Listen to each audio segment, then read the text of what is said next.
రాష్ట్ర వ్యాప్తంగా మత్తు పదార్థాల మత్తు పానీయాల మీద యువత పూర్తి ఆగమై ప్రధానంగా అఘాయిత్యాలు జరుగుతున్నటువంటి ఈ సందర్భంలో ప్రభుత్వాలు చర్యలు చేపట్టకుండా నామమాత్రంగా అక్కడక్కడ పట్టుకున్నట్టుగా కేసులు చేసినట్టుగా చేస్తున్నది తప్ప ఎక్కడక్కడ ఉక్కుపాదం మోపే విధంగా చర్యలు చేపట్టడం లేదు.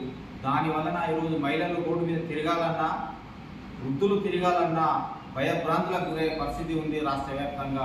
అందులో ప్రధానంగా మారుమూల ప్రాంతమైనటువంటి నిజామాబాద్ జిల్లా సిరికొండ మండల కేంద్రానికి సంబంధించి కూడా ఈ మధ్య కాలంలో మత్తు పానీయాలు సేవించి యువత పూర్తిగా అడ్డదారిన తొక్కుతున్నది.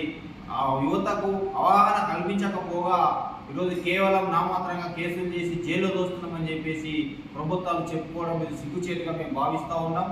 అంతేకాదు ఈ మండల కేంద్రంలో పక్కపక్కల ఉన్నటువంటి మండల కేంద్రాల్లో కొంతమంది అధికార పార్టీ పదంతో అధికార పార్టీ అండదండలతో వైన్స్లను పట్టుకొని గ్రామాలలో విచ్చలవిడిగా వైన్స్ టెండర్లు వేయించి బెల్ట్ షాపులను ప్రోత్సహిస్తున్నారు. వాటి మీద చర్యలు తీసుకోవాలని చెప్పేసి గత 6 నెలల క్రితం నుంచి మేము కోరుతూనే ఉన్నాం. అయినప్పటికీ కూడా ఎక్కడ కూడా దాని మీద చర్యలు చేపట్టకుండా ఎవరైతే ప్రెస్ వాళ్ళు రాస్తున్నారో మీడియా వాళ్ళు రాస్తున్నారో వాళ్ళకు ఫోన్లు చేసి బెదిరించేటటువంటి స్టేజ్కి తీసుకుపోయారనంటే ఇది ఎటువైపు పోతున్నదో ఆలోచన చేయాల్సిన అవసరం ఎంతైనా ఉన్నది. అంతేకాదు గ్రామాలలో స్వయాన వైన్స్ ఓనర్లే టెండర్లు వేయించి మరి టెండర్లు ఈరోజు ఒక్కొక్క బీర్ మీద ఒక కోటర్ మీద 10 నుంచి 20 రూపాయలు దండుకునే విధంగా ప్రోత్సహిస్తూ ఉన్నారు. యువత కూడా దానికి మత్తు పానీయాలకు బానిసలే ఈరోజు ఇల్లులను ఆగం చేసుకొని సంసారాలను నాశనం చేసుకుని ఆరోగ్యాల పాలై ఈరోజు చనిపోతూ ఉన్నారు. వీటి మీద తక్షణమే సంబంధిత అధికారులు చర్యలు చేపట్టి బెల్ట్ షాపులను అరికట్టాలా.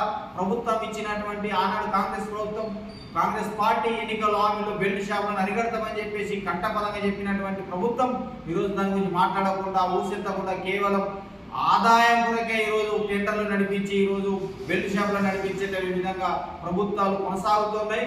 ఇది సరైన విధానం కాదు. ఇప్పటికైనా ప్రభుత్వాలు అట్లాగే సంబంధిత అధికారులు పోలీస్ శాఖ వారైనా ఎంఆర్ఓ వారైనా అందరూ అధికారులందరూ యువతకు అవగాహన కల్పించి ప్రతి గ్రామంలో అవగాహన సదస్సులు ఏర్పాటు చేసి మత్తు పానీయాలతో మత్తు పదార్థాలతో ఎంత నష్టం జరుగుతుందో వివరించడం అలాంటి కార్యక్రమం చేపట్టడం చాలా మంచిదని చెప్పేసి కూడా సిపిఎం ప్రజాపంత పార్టీ. అంతేకాదు అధికార పార్టీలో ఉన్నటువంటి కొంతమంది గ్రామాలలో బెల్ట్ షాపులను ప్రోత్సహించే విధంగా చర్యలు చేపడతా ఉన్నారు. వాటిని అరికట్టాలా. కాంగ్రెస్ ప్రభుత్వం ఇచ్చిన ఎన్నికల్లో హామీ మేరకు బెల్ట్ షాపులను అరికడతామని చెప్పినటువంటి ప్రభుత్వం ఈ రోజు వాటి గురించి మాట్లాడకుండా ఊసెత్తకుండా చూసి చూడనట్టుగా అధికారులు కూడా కొనసాగుతున్నారు, వ్యవహారం చేస్తూ ఉన్నారు. అదేవిధంగా కొనసాగితే ఖచ్చితంగా సిపిఎంఎల్ ప్రజాపంత పార్టీ ముందు బాగానే ఉండి వాటిని అరికట్టే విధంగా చర్యలు చేపడతాయని చెప్పేసి కూడా ఈ సందర్భంగా మేము హెచ్చరిస్తూ ఉన్నాం. యువతను తక్షణమే అవగాహన కల్పించే విధంగా అన్ని గ్రామాలలో సదస్సులు ఏర్పాటు చేసి యువతకు ఆ కుటుంబాలను ఆదుకునే విధంగా చర్యలు చేపట్టాలని చెప్పేసి కూడా మేము హెచ్చరిస్తూ గుర్తు చేస్తా ఉన్నాం.